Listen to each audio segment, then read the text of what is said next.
This is the place you've been hearing so much about, the jungle. It's hot, it's sticky and uncomfortable, full of insects as well as the enemy. You can take care of the enemy. Your weapons and equipment are the best and you know how to use them.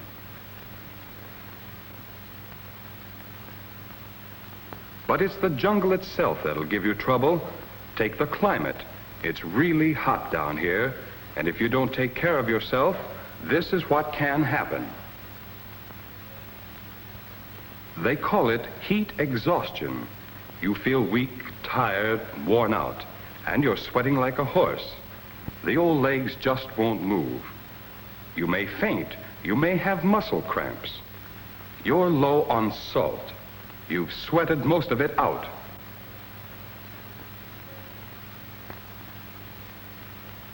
But you can prevent this. When you get your rations, there will be a box of salt tablets there for you. Take them. Keep out of the sun. Stay in the shade as much as you can and keep that helmet on. Wear your clothes loose so the air can get inside.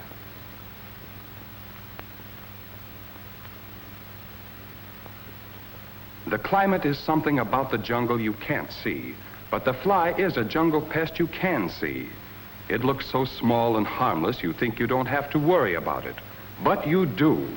It breeds on filth and carries germs on its feet and in its mouth. These germs cause dysentery. This man is having severe belly cramps from dysentery. There's only one way to avoid diarrhea and dysentery. You've got to keep things clean and sterilized. No open plates of food for flies to leave their germs on. But dysentery is persistent. You've got to observe precautions all the time or it will get you. A little dirt, grease, or soap left in a mess kit can cause diarrhea or dysentery. That's why there are 3 cans used. 1 of hot soapy water and 2 of clear boiling rinse water. And I said boiling. Never assemble a mess kit until it's dry. The best way to get it dry is to let the air do it. And never leave open garbage for flies to breed on. Here's another place which can breed plenty of sickness if you're not careful. That's why you dig a straddle trench. Dig it 1 foot wide, 30 inches deep, and 6 to 8 feet long. That's where the flies pick up dysentery and diarrhea germs if you let them get at it. So when you're through using the straddle trench, cover your trail behind you completely. And when alone, dig a cat hole and be sure you cover it completely after using. Another way to get germs that cause diarrhea and dysentery is from impure water. Now, nobody's likely to take a chance on drinking stagnant water like this. But here's a stream that looks clear and inviting. It's okay to use it to cool off, but don't drink it. Water out here is swimming with germs, millions of them, and they pack a nasty wallop if they ever get inside you. Don't ever drink water until you know it's safe. One way to make it safe for drinking is to boil it, but it must actually boil for at least 1 minute. There's something else you can do to make water fit to drink, and it's right in your individual first aid jungle kit, M2.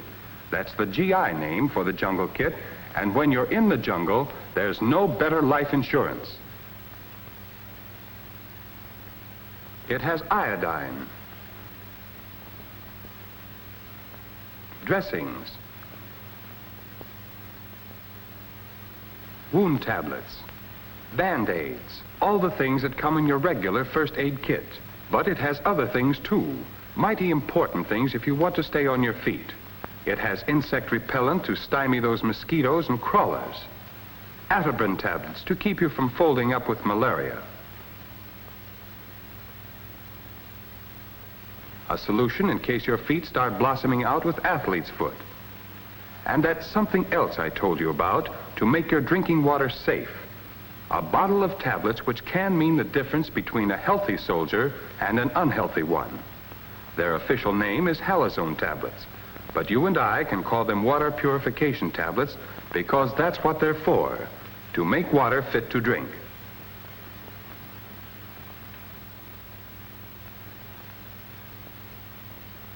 Two of these tablets are needed to kill the germs in a canteen full of water. But if the water's dirty or cloudy, you must use 4 of the tablets.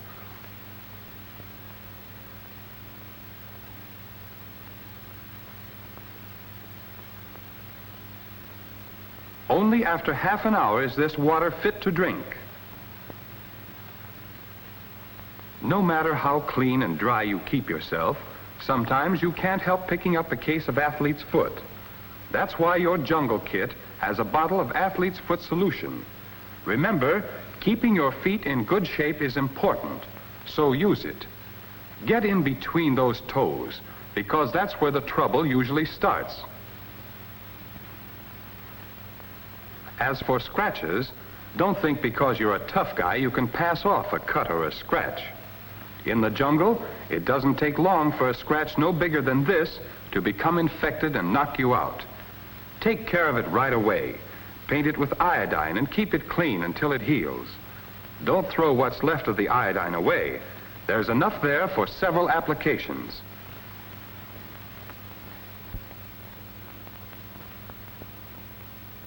Your kit can also lend a hand if you run into something more serious.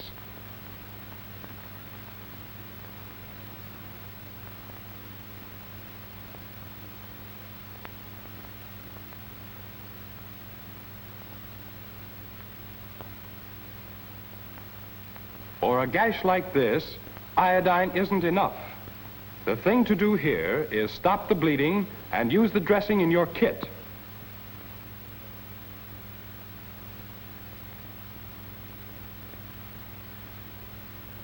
It's sterilized, so don't touch the part that's going on the wound. One side of the dressing is marked with red lettering. Take care not to put that side against the wound. In a spot like this, there's so much danger of infection, you can't afford chances. Your jungle kit has a packet of wound tablets, and the packet has instructions printed right on it. Read the instructions. They tell you to take all the tablets with plenty of water. And, of course, make sure the water is pure. There's just one time when you don't take these tablets. That's when you've got a belly wound. In that case, you take nothing. No pills, no water. We talked a while back about flies, but they're not the only insects in the jungle that can dish out misery. There are some other members of the trouble department. Ticks. Centipedes. Scorpions. Leeches. You've also got to know how to protect yourselves from them. Suppose you're out on a jungle path. Suddenly you notice something on your leg, and you discover it's a tick. Don't try to knock it off or pick it off. The tick is a bloodsucker, and if you break off the head, you'll have an infected leg. Take the end of a lighted cigarette or a match and hold it near the tick. It'll pull out by itself when things get too hot.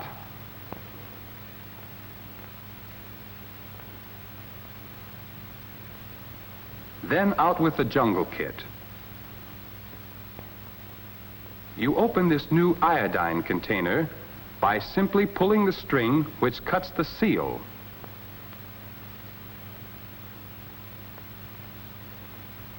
Touch the spot where the tick bored in with a drop of iodine. Wait until the iodine dries.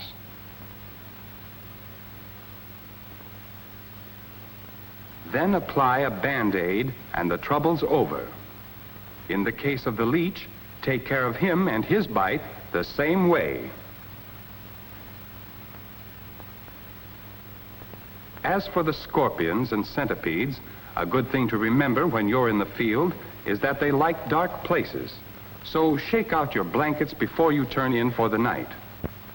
And in the morning, check your shoes and clothing before you get dressed.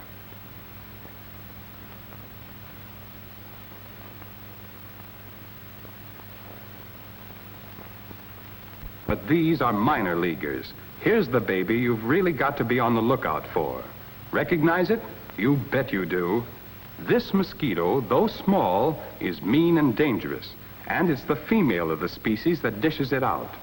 She's called the Anopheles mosquito, Annie for short. Out here with breeding grounds like this, she's more of a menace than the enemy. Only she tries to kill you with malaria instead of bullets. Malaria, the greatest cause of casualties in the jungle. In some places, 10 times as many casualties have come from malaria as from combat. So don't underestimate it. Annie picks up her tidy package of germs from natives or anyone who has malaria in the jungle swamps and carries it around in her body. Then, if you let her, she sinks her biter into your arm or any place that's exposed and injects the malaria germs into your bloodstream. And she can bite through clothes, too, if they fit too tight. But we said, if you let her. Don't ever forget that you can prevent malaria. These head nets will keep mosquitoes off when you're going out on night patrol. Those long pants and long sleeve shirts are a help, too. Another thing, dig down into that jungle kit and pull out the bottle marked insect repellent. All exposed spots get the repellent. The hands, neck, and face. The mosquito will bite through thin clothes, so rub the repellent on the clothing over the shoulders, elbows,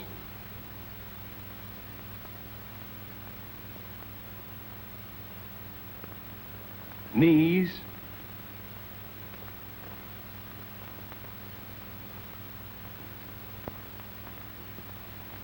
and seat. Repellents, head nets, mosquito netting, long pants, and long sleeves. These are the things that keep the mosquito away from you. But she's fast on her wings, and sometimes you can't avoid her. So in the jungle kit, there's another bottle, and it has Atirbin tablets in it. Malaria tablets to all of us GIs. Take them regularly when your medical officer tells you to. And don't think he's clowning, or you're liable to stumble around with malaria for a long time to come. One more thing about beating the jungle. Keep clean. If you can't find a stream to bathe in, take advantage of the rain that comes down almost every day.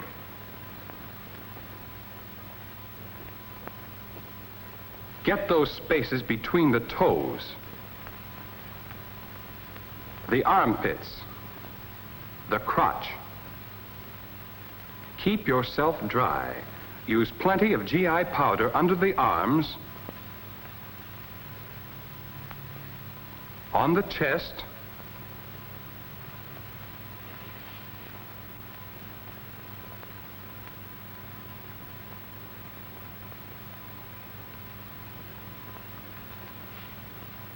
around the crotch, and on the feet. The idea is to stay dry and clean. It really isn't tough to stay on your feet in the jungle. You've got the best weapons in the world. You have that added insurance, your jungle kit. Iodine, Band-Aids and dressing, wound tablets, insect repellent, malaria tablets, athlete's foot solution, and water purification tablets. And you have a good head on your shoulders.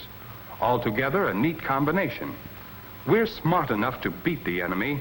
Let's be smart enough to beat the jungle.